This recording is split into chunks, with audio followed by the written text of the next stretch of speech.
Bismillahirrahmanirrahim. Berhubung soalan yang ketiga yang berbunyi, adakah kita dilarang memakai cincin di jari-jari tertentu dan kenapa? Jawapannya ialah, sebagaimana yang telah kita ketahui bahawa Rasulullah sallallahu alaihi wasallam telah mengajar kepada kita dan mensunnahkan supaya kita kaum lelaki ataupun perempuan memakai cincin, terutamanya orang-orang lelaki. Dan alhamdulillah Nabi SAW tidak membiarkan perkara ini tanpa penjelasan. Sebaliknya Nabi SAW menyebut kepada kita dan membuat untuk menjadi contoh kepada kita apakah jari yang boleh dipakai cincin dan apakah jari yang tidak boleh dipakai cincin. Kita ketahui bahawa jari yang disunnahkan kita memakai cincin padanya ialah jari kelingking, sama ada kelingking kanan atau kelingking kiri. Sebagai contoh, apa yang saya pakai ini cincin di sebelah kelingking kanan. Inilah pendapat yang lebih sahih yang dipilih oleh Imam An-Nawawi rahimahullahu taala.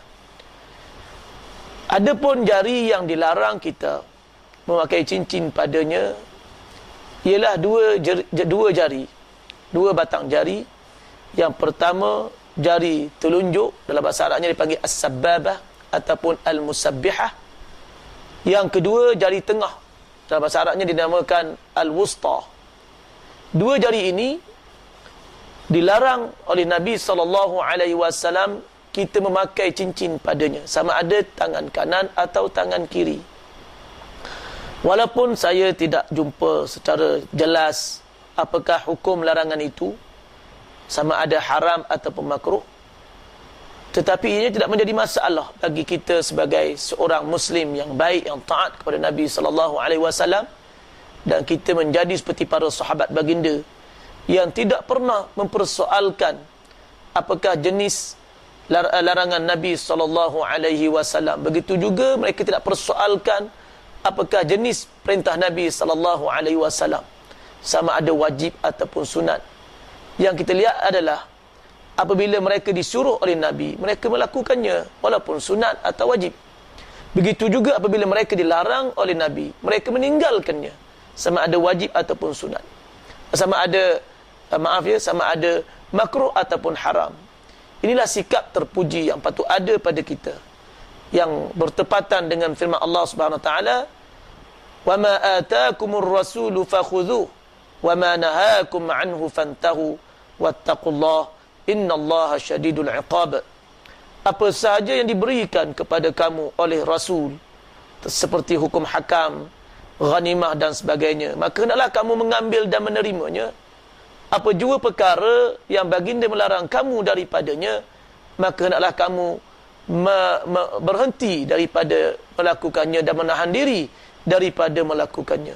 Bertakwalah kepada Allah, sesungguhnya Allah maha keras siksaannya. Berhubung jari yang kita dilarang memakai cincin padanya iaitu jari telunjuk dan jari tengah, terdapat hadis sahih yang diriwayatkan oleh Imam Muslim rahimahullahu taala daripada Sayyidina Ali bin Abi Talib radhiyallahu anhu. Beliau berkata, "Nahani yakni Rasulullah sallallahu alaihi wasallam an aj'ala khatami fi hadhihi aw allati taliha, wa fi riwayatin ukhra fi hadhihi aw hadhihi, wa ashara ar-rawi ila al-wusta wallati taliha, wa fi riwayati Abi Dawud bi isnadin sahih fi hadhihi aw hadhihi as-sabbabati wal wusta qala syakka fihi ar-rawi." Hadis ini disebut oleh Imam An-Nawawi rahimahullahu taala dalam kitab Al-Majmu' juzuk keempat muka surat 463. Hadis ini bermakna Sayyidina Ali radhiyallahu anhu berkata, Rasulullah sallallahu alaihi wasallam telah melarangku memakai cincin di jari ini dan jari yang berikutnya. Dalam satu riwayat lain disebut di jari ini atau jari ini, dan perawi hadis mengisyaratkan, menunjuk kepada jari tengah, dan jari yang bersebelahan dengannya. Di sini tidak jelas jari mana yang bersebelahan dengannya. jari manis atau jari telunjuk. Tetapi berdasarkan satu riwayat daripada yang diriwayatkan oleh Imam Abu Dawud dengan isnad yang sahih, disebut bahawa jari itu ialah jari telunjuk dan jari tengah. Bermakna kita dilarang memakai cincin di jari telunjuk dan juga jari tengah. Adapun jari manis tidaklah disebut, saya tak pernah jumpa sebarang dalil tentang adakah disuruh ataupun dilarang, wallahu alam lah. Tetapi yang kita pasti adalah jari kelingking yang disunahkan, jari telunjuk dan jari tengah dilarang. Adapun ibu jari juga tidak saya jumpa sebarang dalil adakah disuruh ataupun dilarang. Jadi tak perlulah kita nak buat sesuatu yang tidak jelas. Ambillah yang jelas, iaitulah kita pakai cincin di jari kelingking dan elakkan daripada memakai cincin di jari telunjuk dan jari tengah, kerana memang dilarang oleh Nabi SAW.